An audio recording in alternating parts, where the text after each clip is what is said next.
జీతాలు మరియు పెన్షన్లపై ఆర్థిక మంత్రి సంచలన వ్యాఖ్యలు. ఆందోళనకరంగా రాష్ట్ర ఆర్థిక పరిస్థితి. మంత్రి పయ్యవుల కేశవ్. ఇక ప్రభుత్వ ప్రాధాన్యతల్లో రిటైర్డ్ ఉద్యోగుల పెన్షన్ల చెల్లింపుకు తొలి ప్రాధాన్యం ఇస్తున్నట్లు ఆర్థిక మంత్రి పయ్యవుల కేశవ్ తెలిపారు. పెన్షన్లు చెల్లించిన తర్వాత ఉద్యోగుల జీతాలు చెల్లించే విధానాన్ని ప్రభుత్వం పరిశీలిస్తుందని పేర్కొన్నారు. ఇక ఐఆర్ 12వ పిఎస్సి కమిషనర్ నియామకం 40,000 కోట్ల బకాయిలు చెల్లింపుకు ఉద్యోగ సంఘాలు డిమాండ్. రాష్ట్రంలోని 16 లక్షల ఉద్యోగులు, 4 లక్షలకు పైగా పెన్షనర్లు గత మూడేళ్లుగా తీవ్రమైన ఆర్థిక నష్టాన్ని భరిస్తున్నారు. తెలంగాణలో ఉద్యోగులు 3 సంవత్సరాలుగా మధ్యంతర భృతి పొందుతూ ఆర్థిక లాభాలు పొందుతుంటే, ఆంధ్రప్రదేశ్ ఉద్యోగులు లక్షలాది రూపాయలు కోల్పోతున్నారని ఏపీ జేఏసీ అమరావతి నాయకులు తీవ్ర విమర్శలు చేశారు.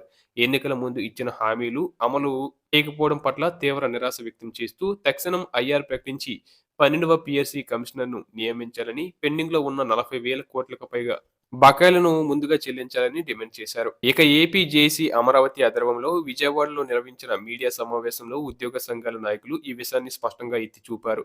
గతంలో 43% షిప్మెంట్ ఇచ్చిన సీఎం చంద్రబాబు నాయుడు ప్రభుత్వం ఉద్యోగుల ఆశలను అడియాసలు చేయకుండా వేగంగా చర్యలు తీసుకోవాలని వారు కోరారు. తెలంగాణ ఉద్యోగులు ఇప్పటికే మూడేళ్లుగా ఐఆర్‌తో ఆర్థికంగా లబ్ధి పొందుతున్నారు. కానీ ఏపీలో ఉద్యోగులు లక్షల రూపాయలు కోల్పోతున్నారు. ఇంకా జాప్యం చేయడం తగదు అని నాయకులు ఆవేదన వ్యక్తం చేశారు.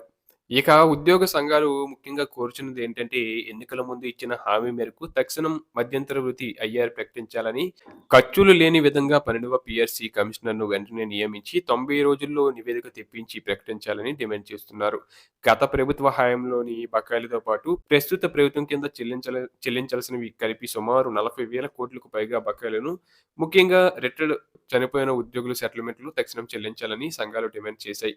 అలాగే AP JAC secretary general Polishetty Damodara Rao మాట్లాడుతూ, రిటైర్డ్ ఉద్యోగులు, చనిపోయిన వారి కుటుంబాలు బకాయి డబ్బులు తీసుకోకుండానే మరణిస్తున్నారు. ఇది చాలా బాధాకరమని తెలిపారు.